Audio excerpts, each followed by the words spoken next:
Now, I'm not going to talk as if I know exactly how fast Dragon Ball characters are, but what I know for sure is how fast they aren't. To preface this, it is to be noted that extra content such as databooks, video games, movies, the English dub, and particularly the anime itself are consistently inconsistent to the original manga, therefore not reliable sources of information. This video will also be focusing on running or flight speed, not reaction speed. Since some people consider even early Dragon Ball to be light speed, I'll start from there. Goku ran 100 meters in 8.5 seconds, which is around 12 meters per second. Master Roshi's top speed was around 15 meters per second. Keep in mind that Roshi did not train for the 21st tournament, meaning Goku, who caught up to Master Roshi's speed, is also 15 meters per second. For those unaware, light speed is 300 million meters per second. While I agree that combat or reaction speed is higher than movement speed, it would likely only be a few times faster. To claim Kid Goku's reaction speed is 25 million times faster than this movement speed is ridiculous. There is also the scene where Krillin and Roshi had an entire fight sequence in a fraction of a second. However, this is straight up an inconsistency to the story's physics, as the gravity of the Earth is the same as ours in real life, so it is not physically possible to somersault in the air and land within a fraction of a second. Also, Hit's time stop completely retcons the speed as well. We move on to the 22nd tournament, where Goku supposedly outsped the solar flare. In the manga, Goku is clearly reacting to the attack before it is even activated.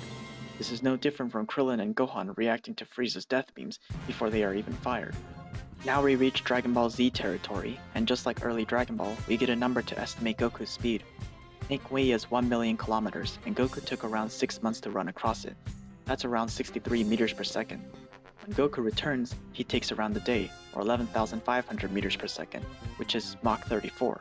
This also means that while an increase in power level can increase your speed, it is not linear, since Goku's power level only got like 20 times stronger from Raditz to Vegeta. This is also proven by Dispo clearly not being that strong, even though it's really fast. Same with Burter not automatically being the strongest Ginyu Force member. The opposite can also hold true, as we see with Super Saiyan Grade 3. People also bring up how Goku reached Frieza on the other side of the planet in less than a second. While I agree that he took less than a second, the part I disagree with is how far he traveled.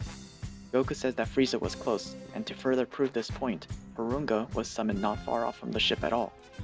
These synopses are just like all other supplementary material. They only serve to rehash and exaggerate the story, often contradicting the original story as a result.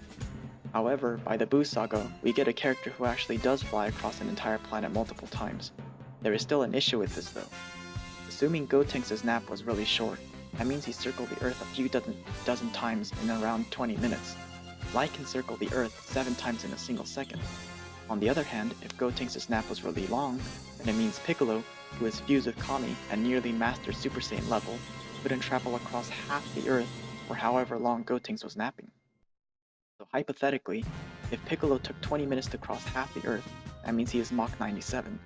Gotenks would have to be over 9,000 times faster than Piccolo, which he is realistically only a few dozen times faster.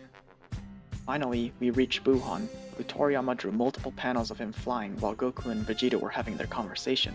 Buuhan would have traveled half the Earth at most, yet he seemingly took around a minute to even reach the Saiyans.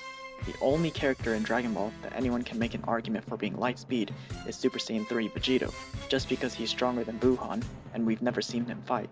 But even then, that's honestly still unlikely.